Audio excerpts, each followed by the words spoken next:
South ఇండియాలోనే biggest sorry store మన Varahi silks మన విజయవాడ ఎంజీ రోడ్ లో డిసెంబర్ 4వ తారీఖున ఘన ప్రారంభం.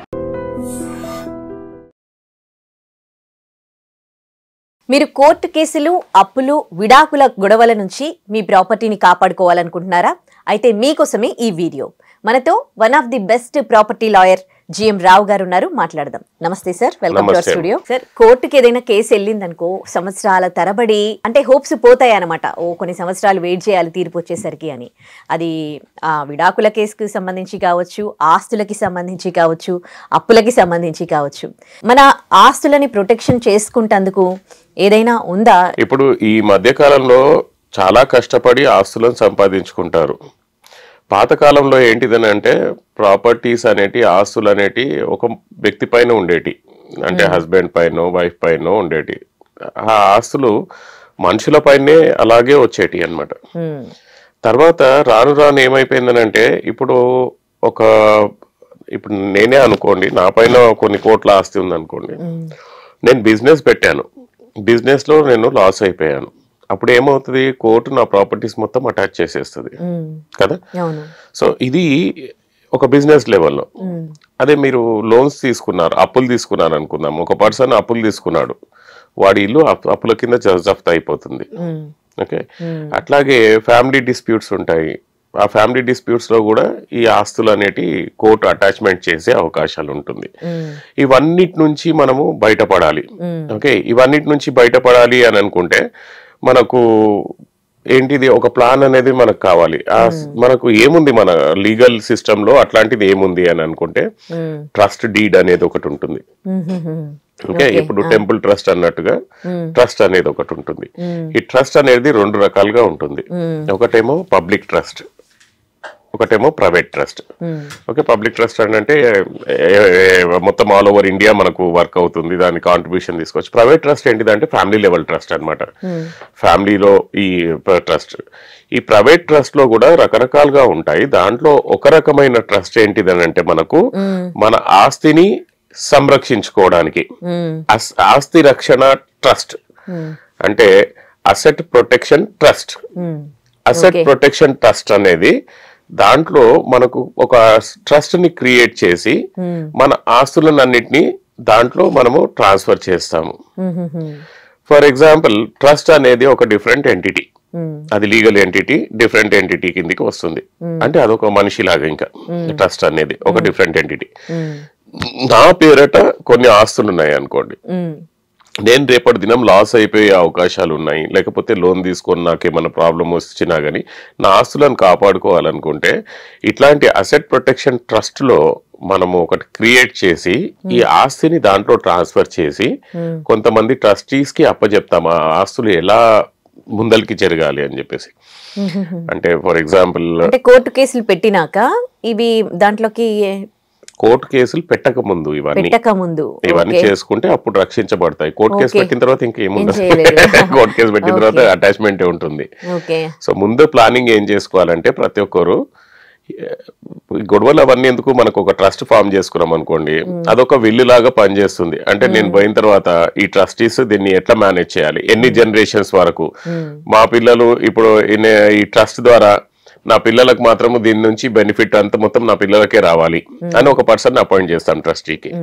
నా పిల్లలు అయిపోయిన తర్వాత వాళ్ళ పిల్లలకు రావాలి. అట్లా ఎన్ని జనరేషన్స్ వరకు మనం చేయాలనుకుంటున్నామో అన్ని జనరేషన్స్ వరకు ఈ ట్రస్ట్ లో అసెట్ మేనేజ్మెంట్ కింద ప్లాన్ చేయొచ్చు. అసెట్ మేనేజ్మెంట్ కింద. ఓకే, సో మన ఇష్ట ప్రకారంగా మనం దాన్ని డిఫైన్ చేయవచ్చు అసెట్స్ ని. సో దీంట్లో ఏంటిదని అంటే ఇది చట్టబద్ధమైన నిర్మాణం, ఇది ఒక లీగల్ గా మనం ఫామ్ చేసేది ఇది. దీంట్లో ఆస్తులు ట్రస్టులకు బదిలీ చేస్తాము, తద్వారా అవి అప్పుదారులు, కోర్టు కేసులు లేదా వివాదాల నుంచి రక్షించబడతాయి. ఇదే సమయంలో సెటిలర్ కు అంటే మనకు ఇండైరెక్ట్ గా సెటిలర్ కి మనకు బెనిఫిట్ ఉంటుంది, లేదా కుటుంబ లబ్ధిదారులకు రక్షించే విధంగా ఉంటుంది. కుటుంబాలకు మన ప్రాపర్టీ పోకుండా రక్షించే విధానంగా ఉంటుంది. ఎంతో కష్టపడి ₹1 కోటి ఆస్తి కొన్నామండి మనము, నా పేరు మీద ఉంది, పిల్లలు ఉన్నారు, వైఫ్ ఉంది, వాళ్ళకు కూడా సెక్యూరిటీ ఉండాలి కదా, మనకు ఏదో ఆస్తి ఉంది అని చెప్పి. మనం ఏదో రిస్క్ తీసుకొని ఒక బిజినెస్ చేస్తే బిజినెస్ లో లాస్ అయిపోయాం అనుకోండి, అప్పుడు లాస్ అయిపోతే కోర్ట్ ఏం చేస్తుంది, ఆ ప్రాపర్టీ అటాచ్. వీళ్ళంతా రోడ్ మీద వచ్చినట్టే కదా, ఇంకా అవును. ఈ పిల్లలు వైఫ్ అందరు రోడ్ మీదకి వచ్చేసినట్టే. అట్లా కాకుండా మనం ఏం చేస్తామంటే అసెట్ ప్రొటెక్షన్ ట్రస్ట్ తయారు చేసి దాంట్లో వైఫ్ కి ట్రస్టీగా పెట్టి, ఓకే, పిల్లలకు ఇది అంతా బెనిఫిట్ రావాలి, అండ్ ఆమె అమ్మడానికి వీల్లేదు, ఇది ట్రస్ట్ ది కదా ఆస్తి, సో ఆమె అమ్మడానికి వీల్లేదు. అయితే దీని లోపల ఇంకోటి ఇంపార్టెంట్ పాయింట్ ఏంటిదంటే, ఇది ఇట్లాంటి ట్రస్ట్ అనేది మన సంపదను సురక్షితంగా ఉంచేందుకు, అలాగే క్లిష్ట పరిస్థితులలో కూడా మన ఆస్తులను ఆకాంక్షించిన విధంగా ఉపయోగించబడేలా ఖచ్చితంగా చూసుకునేందుకు ఎంతో శక్తివంతమైన సాధనం. ఇది చాలా పవర్ఫుల్ టూల్. ఇది అసెట్ ప్రొటెక్షన్ ట్రస్ట్. ఇది చాలా మందికి తెలియదు, కానీ పెద్ద పెద్ద వాళ్ళు చేస్తుంటారు. ఎవరికైతే బిజినెస్లు ఉన్నాయో, నా దగ్గర సినిమా యాక్టర్స్ కానీ, బిజినెస్ మ్యాన్స్ కానీ, టైకూన్స్ కానీ, వాళ్ళు వీళ్ళు చాలా మంది వస్తుంటారు. అంటే తెలుసుకోవచ్చు సార్, ఎవరి ట్రస్ట్ ని మెయింటైన్ చేసేది, ప్రైవేట్ ఆర్ ట్రస్ట్ ఎవరు మెయింటైన్ చేయరండి. ట్రస్ట్ మనము, ఇప్పుడు మీ ఆస్తులు ఉన్నాయి అనుకోండి, ఇప్పుడు ఒక వైఫ్ అండ్ హస్బెండ్ ఉన్నారు, హస్బెండ్ అనేది ట్రస్ట్ క్రియేట్ చేస్తారు. Is a settler. హస్బెండ్ దగ్గర ప్రాపర్టీ ఉంది, ఆ ప్రాపర్టీ ఒక ట్రస్ట్ తయారు చేసి వాళ్ళ వైఫ్ ని ట్రస్టీగా పెట్టి ఆ ట్రస్ట్ ని వాళ్ళ వైఫ్ పైకి ట్రస్ట్ ట్రాన్స్ఫర్ చేసేస్తాడు. So now the wife became trustee. Okay, ఈ వైఫ్ ఏ నడిపిస్తుంది మొత్తం. తన తర్వాత మళ్ళీ ఎవరు ఉండాలనేది కూడా మనం డిఫైన్ చేయొచ్చు. తను సడన్ గా పోయింది అనుకోండి, ఒకటే ట్రస్టీ కాకుండా తన తర్వాత ఎవరు డిఫైన్ చేయాలి, ట్రస్ట్ ఎవరు నడిపించాలి అనేది మనము ఈ రకంగా కొన్ని జనరేషన్స్ వరకు ప్రాపర్టీస్ ని సేఫ్ గార్డ్ చేయొచ్చు. ఇది ఎవరికి తెలియదు మాక్సిమం గా. అంటే చాలా మంది ఏదో ట్రస్ట్ అంటే ఇది అనుకుంటారు, కానీ అసెట్స్ ని తప్పకుండా జాగ్రత్త పరచుకోవాలనుకుంటే ఇది చాలా బెస్ట్ మార్గం.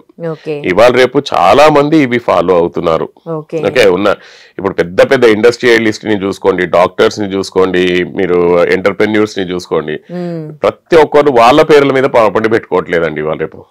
ఎందుకంటే రేపటి దినం ఏమవుతుందో తెలియదు.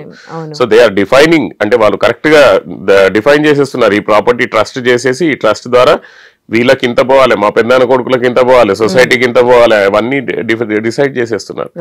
అప్పుడు వాళ్ళు ఎంత లాస్ వచ్చినా గానీ వాళ్ళ మీదకి ఎఫెక్ట్ అవ్వదు అనమాట. ఓకే, ఇప్పుడు వాళ్ళు ఏమైనా బిజినెస్ లాస్ అయ్యారనుకోండి, ఇందాక మీరు చెప్పినట్టు వాళ్ళు ఆల్రెడీ దీంట్లో అసెట్ ప్రొటెక్షన్ ట్రస్ట్ లో ట్రస్ట్ చేసేసారు వైఫ్ పేరు పైన.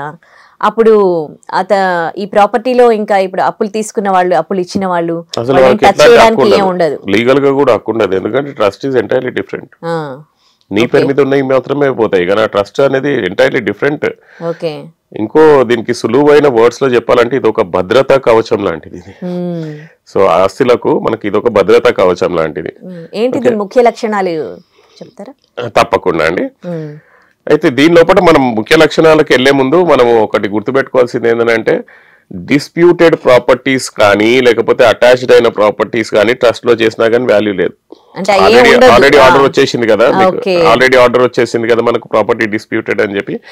సో అట్లాంటి ప్రాపర్టీస్ కి మనం చేయొద్దు, మిగతా దానికి చేయొచ్చు. ఇప్పుడు దీనికి కీ లక్షణాలు ఏంటిదంటే, ఆస్తులను ట్రస్ట్ పేరుతో నమోదు చేయడం, తర్వాత వచ్చేసి ట్రస్ట్ ద్వారా ఆస్తుల నిర్వహణ, నియంత్రణ, ఆ ట్రస్టుల ద్వారానే మనకు ఆస్తుల నియంత్రణ నడుస్తుంది. ఇర్రివోకేబుల్ ట్రస్ట్ అనేది చేయాలి. అంటే ట్రస్ట్ గురించి ఎక్స్ప్లెయిన్ చేయాలంటే, నేను ఈరోజు ట్రస్ట్ చేసి మీ పైన రాశానండి, ఆస్తి మీ పైన పెట్టుకోండి అని చెప్పి, రేపటి దినం నేను మళ్ళీ అది క్యాన్సిల్ చేసి నాది నాకు వచ్చేస్తుంది అంటే అది మనం మోసం చేసినట్టు అవుతుంది కదా. అట్లా కాకుండా అందుకని చెప్పి ట్రస్ట్ ఇర్రివోకేబుల్ ట్రస్ట్ అనేది ఉండాలి. దీనికి one of the key features లో ఇది ప్రైవేట్ ట్రస్ట్ అయి ఉండాలి, పబ్లిక్ ట్రస్ట్ కాదు. ఓకే, ఇట్లాంటి ట్రస్ట్. అండ్ దీంట్లో లీగల్ ట్రస్ట్ అనేది సపరేట్ లీగల్ ఎంటిటీ అని మీకు ఆల్రెడీ చెప్పాను. అంతేకాకుండా దీంట్లో తరతరాల ప్రణాళికలు కూడా మనం రాసుకొని పెట్టుకోవచ్చు, ఎప్పటి వరకు ఏంటిది అని చెప్పేసి. ఓకే, అది ఆ రకంగా నడుస్తుంటది అనమాట. దీనివల్ల ప్రయోజనాలు ఏంటి అండి? ఫస్ట్ ఏంటిదనంటే, ఇది కోర్టు కేసుల నుండి ఆస్తులను రక్షిస్తుందండి. కోర్టు కేసుల నుంచి ఆస్తులను రక్షిస్తుంది. అండ్ ఫ్యామిలీ డిస్ప్యూట్స్ నుంచి మనకు కాపాడుతుంది. Okay, this is the second point. Third point, ఆధారపడిన వారికి సరి అయిన పరిరక్షణను ఇస్తుంది. అది ఎవరు మన మీద ఆధారపడిన వాళ్ళకు ప్రొటెక్షన్ ఇస్తుంది. సమర్థవంతమైన ఉత్తరాధికార ప్రణాళిక అంటే సక్సెషన్. ఇది నేను పోయిన తర్వాత మళ్ళీ అది ట్రస్ట్ ద్వారా ఎవరికి బెనిఫిట్ కావాలి, వాళ్ళ తర్వాత ఎవరికి బెనిఫిట్ కావాలి, అవన్నీ మనం డిఫైన్ చేయొచ్చు. ఇందులో ఇది ఏంటిదంటే మనకు ప్రైవసీ అండ్ కంట్రోల్ కూడా మనకు ఇస్తుంది అనమాట ఇట్లాంటి ట్రస్ట్. ఓకే, ఇప్పుడు ఈ ట్రస్ట్ గురించి ఎంతమందికి అవగాహన ఉంది, దీనికి గురించి అవగాహన ఉండి మీ వద్దకు ఎక్కువగా ఎలాంటి వాళ్ళు వాళ్ళ ప్రాపర్టీ ప్రొటెక్షన్ కోసం మిమ్మల్ని అప్రోచ్ అవుతారు? ఇది ప్రాపర్టీస్ ఎక్కువ ఉన్న వాళ్ళు అండ్ డెఫినెట్ గా వాళ్ళు ఎవరైతే డాక్టర్స్ కానివ్వండి, పెద్ద పెద్ద ఇండస్ట్రియలిస్ట్, సినిమా ఆర్టిస్టులు, ఇట్లాంటి వాళ్ళు వీళ్ళ దగ్గర ఉన్న ప్రాపర్టీస్ ని సేఫ్ గార్డ్ చేయడానికి ఇట్లాంటి ట్రస్ట్ ప్లానింగ్ చేస్తారండి. అండ్ ఎవరైతే బిజినెస్ మ్యాన్స్ ఉన్నారో వాళ్ళు మాక్సిమం గా ఈ ట్రస్ట్ ప్లానింగ్ లో వీళ్ళు చేయిస్తుంటారు మన దగ్గర. సో ఇది ముఖ్యంగా ఏంటిదని అంటే నేను మీకు ముందర చెప్పినట్టుగా ఎట్లాంటి కోర్టు కేసుల నుంచి అయినా కానీ మనల్ని ఆస్తి నుంచి కాపాడుతుంది.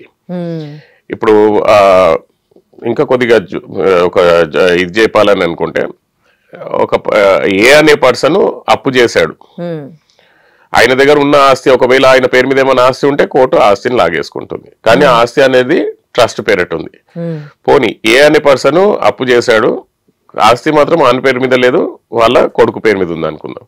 రేపటి తర్వాత ఈయన పోయిన తర్వాత వాళ్ళ కొడుకు అప్పు చేశాడు, వాళ్ళ ఆస్తి కూడా పోయే అవకాశాలు ఉన్నాయి. కానీ ఇప్పుడు ట్రస్ట్ లో పెట్టినందుకు వాళ్ళ కొడుకు అప్పు చేయనియండి, వాళ్ళ భార్య అప్పు చేయనియండి, ఇంకెవరు అప్పు చేసినా గానీ ఈ ట్రస్ట్ లో ఉన్న ప్రాపర్టీని మాత్రము కోర్టు దాన్ని టచ్ చేయలేదు. సో ఇది అసెట్ ప్రొటెక్షన్ అనేది చాలా బ్యూటిఫుల్ ఒక ప్రణాళిక. దీన్ని ఈ ట్రస్ట్ లోను ఈ trust asset protection trust create చేసి దీని లోపల మనము ఆస్తులు ఒకటే, ప్రాపర్టీ హౌసెస్ ఒకటే కాదు, you can put jewellery, you can put the bank accounts, you can put the money, safe deposit, fixed deposits, అవన్నీ కూడా మనం ఈ పరిధిలోకి మనం తీసుకొని రావచ్చు. ఎవరు సృష్టించుకోవచ్చు ఈ ప్రాపర్టీ ప్రొటెక్షన్ ట్రస్ట్? ఎవరైనా కానీ విత్ సౌండ్ మైండ్, అంటే కరెక్ట్ గా మెంటల్ అది కాకుండా కరెక్ట్ గా అయిన పరిస్థితులలో ఉండాలి పర్సన్, అంటే సౌండ్ మైండ్ తోటి. అండ్ అతని దగ్గర ఎట్లాంటి ఆస్తులు ఉన్నా గానీ ఆయన ప్రొటెక్ట్ చేసుకుందాం అనుకుంటే ఎవరైనా కానీ above 18 years they can create this kind of trust. Okay, right. Thank you so much అండి మాకు ఈ అసెట్ ప్రాపర్టీ ప్రొటెక్షన్ గురించి తెలియజేసినందుకు. Thank you. And for more videos, Please subscribe to iDream. Please subscribe to iDream. Please subscribe iDream. And please subscribe to iDream. For more videos, subscribe to iDream. please like, share and subscribe to the channel. Congratulations, iDream. Subscribe to iDream. Subscribe to iDream. So subscribe to iDream Media. iDream ki iDream team andarki huge congratulations. Please subscribe iDream Media. Please subscribe to iDream. Subscribe iDream. Please subscribe to iDream. iDream అంటే నా కళల ఛానల్ను subscribe చేసుకున్నారు, నోరు తిరుగుతలేదు, మీరైతే గంట గుర్తు కొట్టండి. For more such videos, please subscribe to iDream. Subscribe to iDream. Please subscribe to iDream. Please subscribe iDream Media. Please do subscribe to iDream. Please subscribe to iDream Media. For best entertainment and information, please subscribe iDream. And don't forget to subscribe to iDream.